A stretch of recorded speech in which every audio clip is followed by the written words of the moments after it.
जंगल किनारे रिया और सीमा नाम की दो सुंदर लड़कियां अपने पर्सनल काम को अंजाम देने जा रही होती है।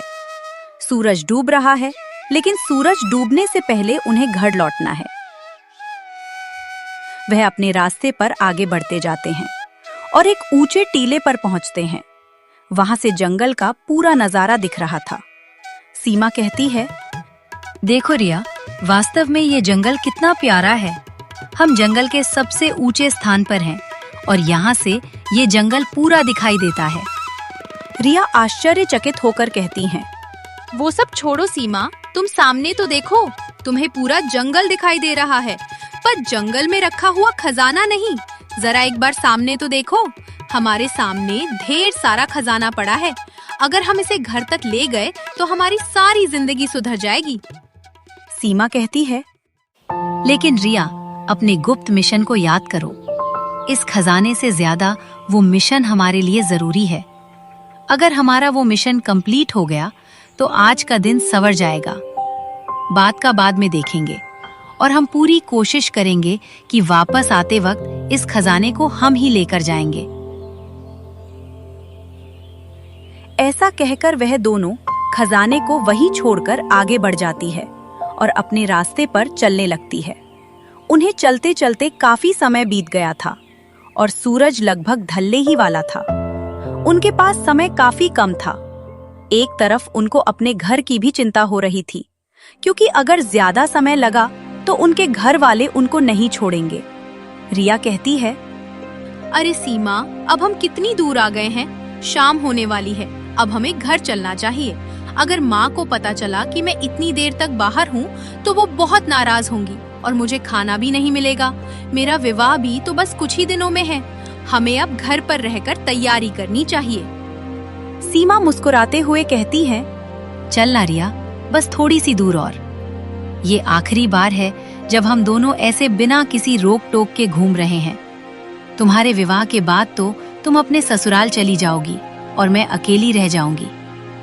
रिया विश्वास दिखाते हुए कहती है, ठीक है, पर बस थोड़ी देर के लिए चलते हैं। मैं तुम्हारी बात मानती हूँ, क्योंकि तुम मेरी सबसे अच्छी सहेली हो। क्या तुम्हें पता है, मैं तुम्हारे ऊपर आंख बंद करके भी भरोसा करती हूँ। इसलिए ही मैं तुम्हारे साथ इतनी दूर तक आ गई हूँ। अब जल्दी चल, हमें अंधेरा होने से पहले वापस लौटना होगा, नहीं तो सच में घर पर बहुत डांट पड़ेगी।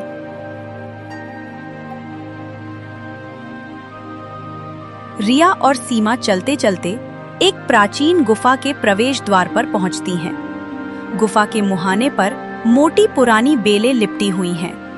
रिया डरते हुए कहती है, हे भगवान, ये कैसी जगह है? मुझे यहाँ बहुत अजीब लग रहा है और अंदर से ठंडी हवा आ रही है। मेरी दादी कहती है कि जंगलों में ऐसी पुरानी गुफाओं के पास बुरी शक्तियाँ वास करती हैं। मुझे नहीं लगता हमें इसके अंदर जाना चाहिए। हमें यहाँ से तुरंत वापस चल देना चाहिए। सीमा कहती है, चलो, वहाँ थोड़ी दूर पर एक जगह है जहाँ मैंने सुना है कि बहुत ही सुंदर और दुर्लभ फूल खिलते हैं। रिया थोड़ा सा संकोच करते हुए कहती है, तुम्हारी बात सही हो सकती है, लेकिन फिर भी मेरे मन में एक अजीब सी बेचैनी हो रही है। ये जगह बिल्कुल भी ठीक नहीं लग रही। मुझे लग रहा है जैसे ये गुफा हमें अंदर जाने से मना कर रही है, जैसे कोई अदृश्य शक्ति हमें रोकने की कोशिश कर रही हो। अरे पगली, ये सब मनगढ़ंत बातें हैं। तुम क्यों डर रही हो? अंदर वो चमत्कारी फूल हैं जिनके बारे में मैंने तुम्हें बताया था। सोचो, जब तुम आर्यन को वो दुर्लभ फूल दोगी तो वो कितना खुश होगा। वो तुम्हें और भी ज्यादा प्यार करेगा। बस थोड़ा सा साहस दिखाओ और मेरे साथ अंदर चलो। मैं तुम्हारे साथ हूँ ना, तुम्हें कुछ नहीं होगा। ठीक है, मैं तुम्हारे साथ चलती हूँ, पर वादा करो कि हम फूल लेकर तुरंत वापस लौट आएंगे और ज्यादा देर नहीं लगाएंगे। वह दोनों जैसे ही गुफा के अंदर प्रवेश करते हैं तो वह पता नहीं कैसे एक नई दुनिया में पहुंच जाते हैं। वह दुनिया देखने में बहुत ही सुंदर लग रही थी। वहां बहुत सारे रंग बिरंगे फूल थे। ऐसा लग रहा था जैसे मानो वह परीलोक में आ गए हों। रिया आश्चर्य से उन फूलों को देखते हुए कहती है, अरे वाह, हम कितनी सुंदर दुनिया में आ गए हैं। क्या यहाँ पर कोई परी रहती है या फिर हमारे अलावा कोई नहीं है, लेकिन इन सभी फूलों में से एक ये फूल अजीब क्यों लग रहा है? सीमा आर्यन के प्रेम को याद करते हुए कहती हैं, हाँ रिया, ये फूल नहीं है, बल्कि ये एक विनाशकारी फूल है। ये विनाशकारी फूल मेरी इच्छा पूरी करेगा, वो इच्छा जो मैंने इतने सालों से अपने दिल में छिपा रखी है। आर्यन हमेशा से मेरा था, लेकिन तुम बीच में आ गई और तुमने उसे मुझसे छीन लिया। अब समय आ गया है कि मैं वो सब वापस ले लूं जिस पर सिर्फ मेरा हक है। सीमा जोर से चिल्लाते हुए कहती हैं, हाँ, मैंने तुम्हें धोखा दिया रिया। मैं तुमसे झूठ बोलकर यहाँ लाई हूँ ताकि तुम्हें हमेशा के लिए अपने रास्ते से हटा सकूं। आर्यन मेरा है और मैं तुम्हें उसके साथ कभी विवाह नहीं करने दूंगी। तुम मेरे प्रेम के बीच नहीं आ सकती। ये नीला पत्थर मेरे लिए आर्यन को ले आएगा और तुम हमेशा के लिए यहाँ कैद रहोगी। सीमा तेजी से फूल की ओर बढ़कर उसे छूने की कोशिश करती है। रिया दुखी होकर कहती है, सीमा, तुम ये क्या कह रही हो? तुम मेरी बचपन की सहेली हो, तुम मेरे साथ ऐसा क्यों कर रही हो? मैंने तो तुम्हें हमेशा अपनी सबसे अच्छी दोस्त माना और तुम मुझसे इतना बड़ा छल कर रही हो। तुमने कैसे सोच लिया कि मेरी खुशी छीनकर तुम खुद खुश रह पाओगी? जैसे ही सीमा फूल को छूने की कोशिश करती है, वैसे ही फूल से एक तेज पीली रोशनी निकलती है और वह रोशनी रिया की और एक तरंग भेजती है और ओरिया वही फ्रीज हो जाती है। अब रिया हील भी नहीं सकती है।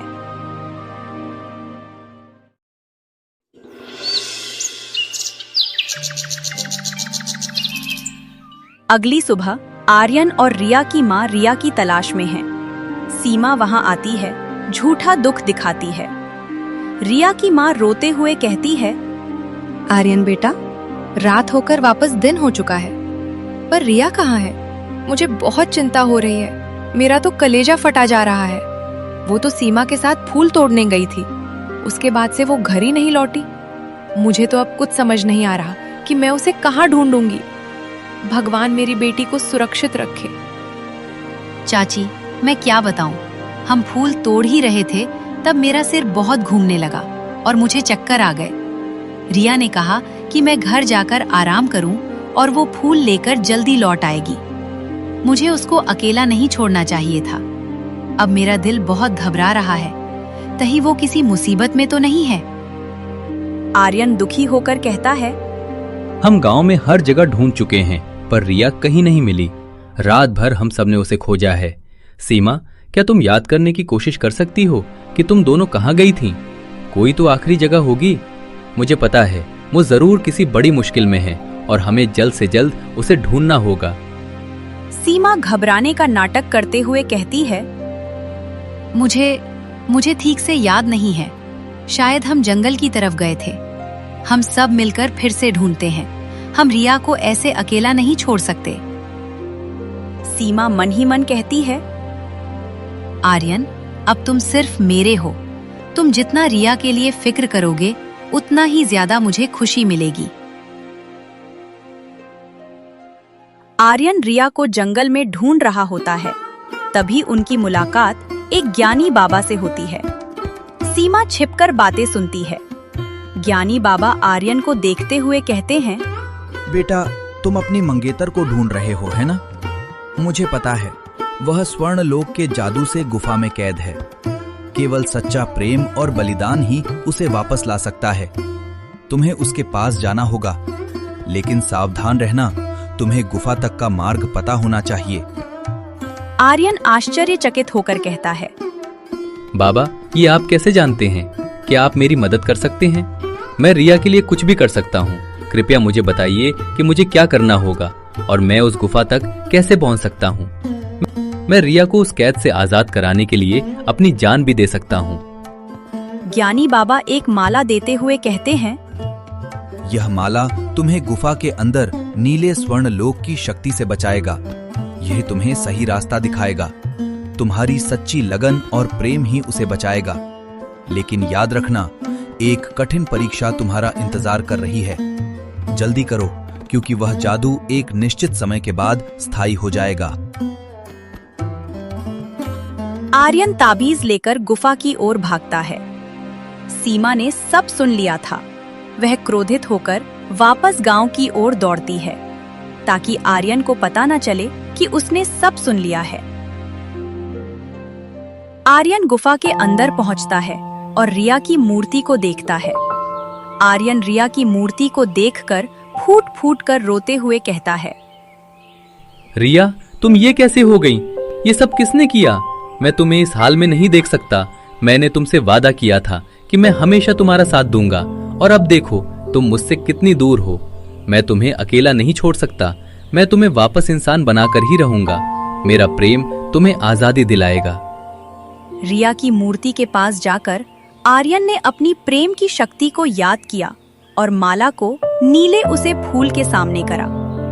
जैसे ही ताबीज फूलों से टकराया, फूल से एक और तेज बेट पीली रोशनी निकली जो रिया की मूर्ति को घेर लेती है, और रोशनी खत्म होते ही रिया वापस इंसान के रूप में प्रकट होती है। रिया कमजोर आवाज में कहती है, आर्यन, तुमने मुझे बचा लिया। मुझे लगा था कि मैं हमेशा के लिए यहाँ कैद रहूंगी।